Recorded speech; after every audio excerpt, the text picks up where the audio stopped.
Assalamualaikum warahmatullahi wabarakatuh. Alhamdulillahi rabbil alamin, wabihi nasta'in wa ala umurid dunya waddin.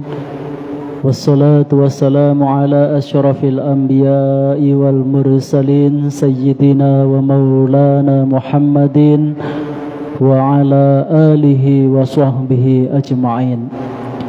Rabbi shrah li sadri wa yassir li amri wahlul 'uqdatam min lisani yafqahu qawli, amma ba'du. Bapak-bapak, ibu-ibu, jamaah salat Isya, salat tarawih dan salat witir Masjid Al-Ikhlas Pelabuhan yang saya hormati, dan mudah-mudahan kita semuanya mendapatkan rahmat dari Allah Subhanahu wa ta'ala. Pertama-tama puja dan puji syukur mari kita panjatkan kehadirat Allah Subhanahu wa ta'ala atas limpahan rahmat, nikmat, taufik, hidayah dan inayahnya, sehingga pada malam hari ini kita dapat bersama-sama hadir di masjid yang kita cintai ini dalam rangka yaitu menjalankan ibadah salat Isya. Dan insya Allah kita lanjutkan dengan sholat tarawih serta sholat witir dalam keadaan sehat walafiat. Kedua kalinya salawat beriring salam mudah-mudahan tercurah kehariban junjungan kita Nabi besar Muhammad sallallahu alaihi wasallam. Mudah-mudahan kita semuanya diakui sebagai umat beliau dan nantinya mendapatkan syafaat di yaumil qiyamah. Amin ya rabbal alamin. Hadirin wal hadirah rahimakumullah. Alhamdulillah pada malam hari ini kita sudah memasuki yaitu malam yang ke-8.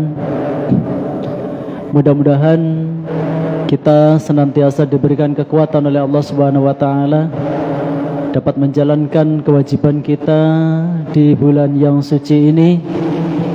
Di siang harinya kita menjalankan ibadah puasa dan malam harinya kita diberi kekuatan untuk menjalankan qiyamul lail. Di antaranya adalah mengerjakan sholat tarawih berjamaah.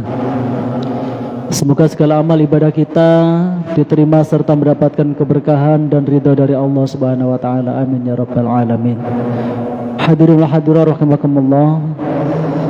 Sebelum kita melanjutkan sholat tarawih, seperti biasanya kita akan mendengarkan yaitu uraian atau tausiah dalam kesempatan malam hari ini yang akan disampaikan oleh Bapak Ustadz Ahmad Ali Sukron.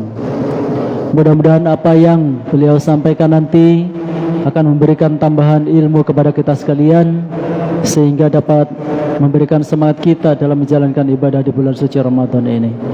Mungkin hanya ini yang dapat kami sampaikan, kurang dan lebihnya kami mohon maaf. Wabillahi taufiq wal hidayah. Wassalamualaikum warahmatullahi wabarakatuh.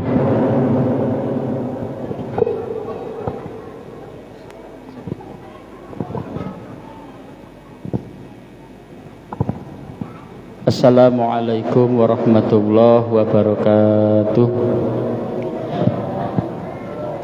Bismillah, alhamdulillah, la hawla wa la quwata illa billah. Assalatu wassalamu ala rasulillah, amma ba'du.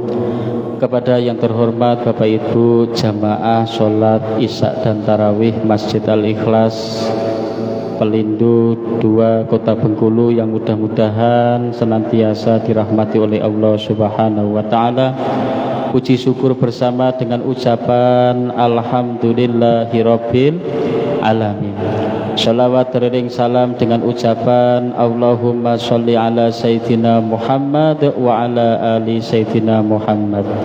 Kata Nabi dalam satu hadis, man aksara sholatan alayya aghnahullahu ta'ala ghinnan la faqra ba'dahu. Barang siapa yang memperbanyak sholawat atasku, kata Nabi, dia akan termasuk menjadikan, Allah akan jadikan orang kaya. Setelah kaya itu tidak akan bangkrut atau miskin lagi. Jadi adalah rahasianya kebahagiaan dunia dan akhirat, di antara salah satunya memperbanyak sholawat atas Nabi besar Muhammad Sallallahu Alaihi Wasallam. Termasuk besok di akhirat, kata Nabi, inna aulan nasi bi yaumal qiyamah aksarukum sholatan alayya. Sesungguhnya orang yang paling dekat denganku besok di hari kiamat adalah orang-orang yang dimana di dunianya paling banyak membaca sholawatnya atasku, kata Nabi. Bapak Ibu jamaah rahimakumullah, di bulan Ramadan ini malah kita tambahkan amalan-amalan ibadah kita, termasuk amalan-amalan sunnah. Diriwayatkan dari sahabat Anas bin Malik radhiyallahu an, Rasulullah Shallallahu Alaihi Wasallam bersabda, di antara amaliyah-amaliyah yang sangat luar biasa, man hadara majlisal ilmi fi Ramadan kataballahu lahu fi kulli qadamin ibadata sanah. Barang siapa yang menghadiri majlis-majlis ilmu, taklim ilmu tentang membahas ilmu agama, maka Allah tulis di bulan suci Ramadan ini satu langkahnya seperti orang yang ibadah 1 tahun. Satu langkahnya itu seperti orang ibadah satu tahun. Itu ibadah 1 tahun, nggak dipotong nonton TV, nggak dipotong nonton HP, 1 tahun genap. Bayangkan kalau kita sampai melangkah 100 langkah berarti 100 tahun. Kalau langkah kita sampai 300 tahun. Kalau langkah kita ke sini sampai 1000 langkah berarti 1000 tahun. Ini luar biasa.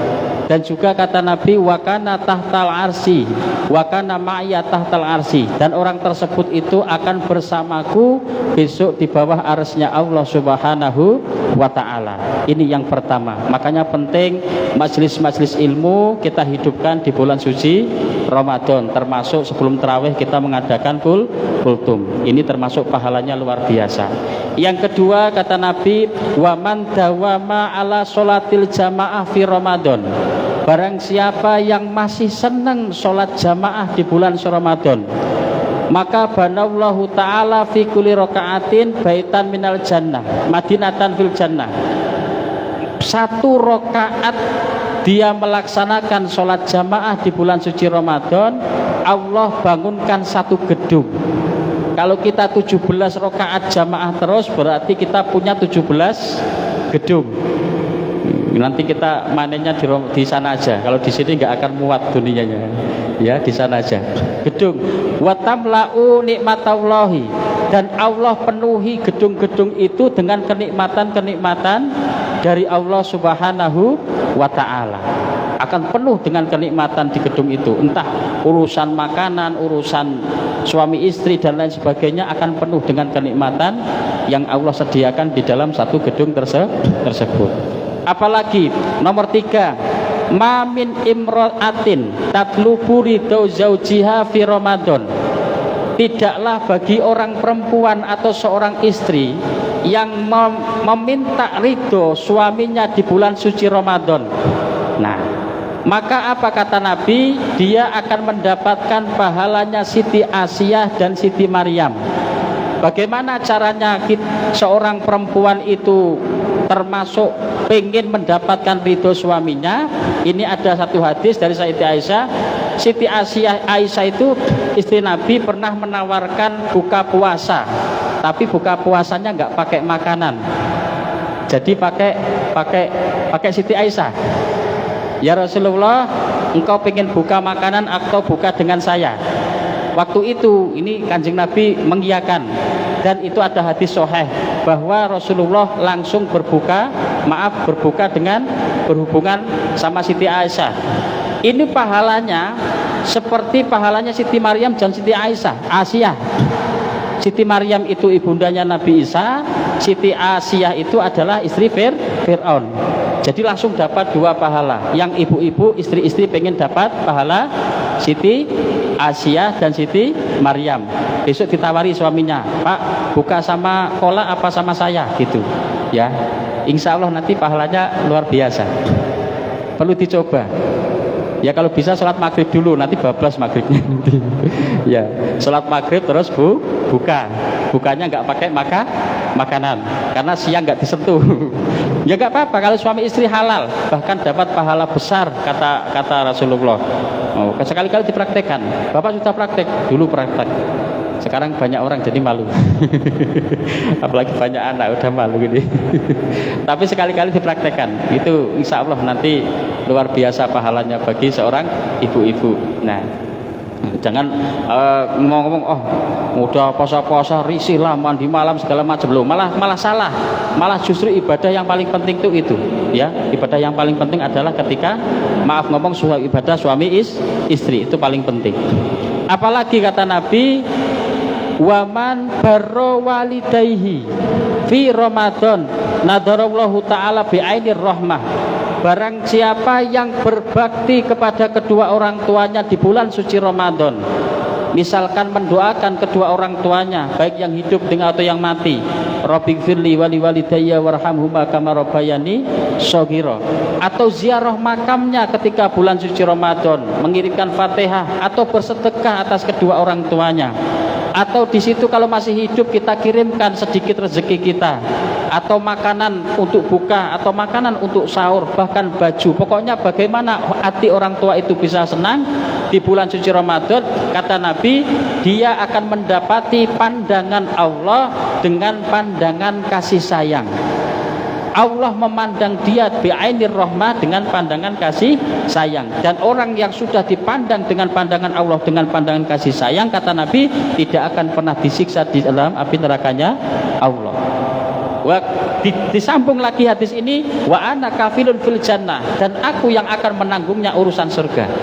Ya masya Allah, ini sangat luar biasa orang-orang yang masih mau berbakti kepada kedua orang tuanya. Makanya satu rahasia penting bagi anak-anakku sekalian, ini pesan Nabi, kalau pengen jadi orang sukses dunia sampai akhirat, sukses nggak tanggung-tanggung dunia sampai akhirat.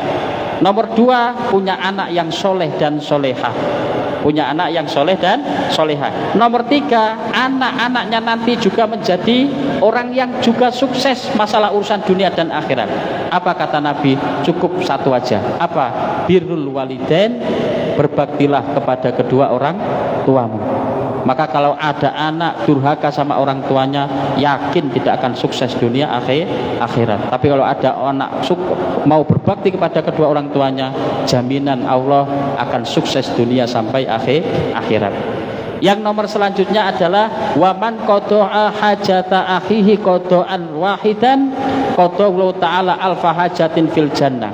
Barang siapa yang bisa memenuhi kebutuhan saudaranya tentang urusan apapun, bisa membantu saudaranya karena saudaranya perlu, atau tetangganya segala macam, satu kebutuhan saja, maka Allah akan ganti besok di hari kiamat 1000 khodoan, 1000 hajat yang ia butuhkan untuk masuk ke dalam surganya Allah Subhanahu wa ta'ala. Maka kalau bisa yang bantu, termasuk membagi berbuka puasa. Kata Nabi, barang siapa yang membagi bukaan puasa untuk saudaranya yang muslim buka puasa, maka pahalanya orang yang puasa tersebut dia miliki, dia kasihkan kepada orang yang memberikan buka puasa tadi, tanpa mengurangi pahala dari yang puasa tersebut. Ini luar biasa. Maka kita gunakan kesempatan di bulan suci Ramadan ini dengan sebaik-baiknya memperbanyak amal ibadah. Termasuk yang paling remeh, paling kecil, kita anggap paling kecil. Waman saroja masjidallah, yang di bulan suci Ramadan cuma ngidupkan lampu cekrek gitu lah. Ini lampu dihidupkan cekrek. Kalau zaman dulu kan pakai lampu itu, pakai lampu yang metromek. Kalau sekarang tinggal cekrek gitu aja. Cuma ngidupkan lampu masjid saja, kata Nabi. Maka kata Rasulullah, orang yang menghidupkan lampu masjid ini termasuk akan bisa mendapatkan pahala orang yang sholat di dalam masjid ini tersebut. Selama orang sholat itu masih di dalam masjid, maka pahalanya dikhususkan untuk orang yang menghidupkan lampu, termasuk AC, termasuk mic ini tadi, termasuk yang adzan tadi, itu dapat pahalanya semuanya. Ya. Dan Allah akan memberikan nur atau cahaya besok ketika di dalam alam barzah dengan cahayanya Allah Subhanahu wa taala. Mungkin itu saja yang dapat saya sampaikan. Mudah-mudahan di bulan suci Ramadan kita dapat memenuhi ibadah-ibadah tambahan yang sehingganya kita lebih dekat lagi kepada Allah Subhanahu wa taala, dan mudah-mudahan seluruh amal ibadah kita sampai akhir Ramadan diterima oleh Allah Subhanahu wa taala. Amin ya rabbal alamin. Usikum wa nafsi bitaqwallah. Wassalamualaikum warahmatullahi wabarakatuh.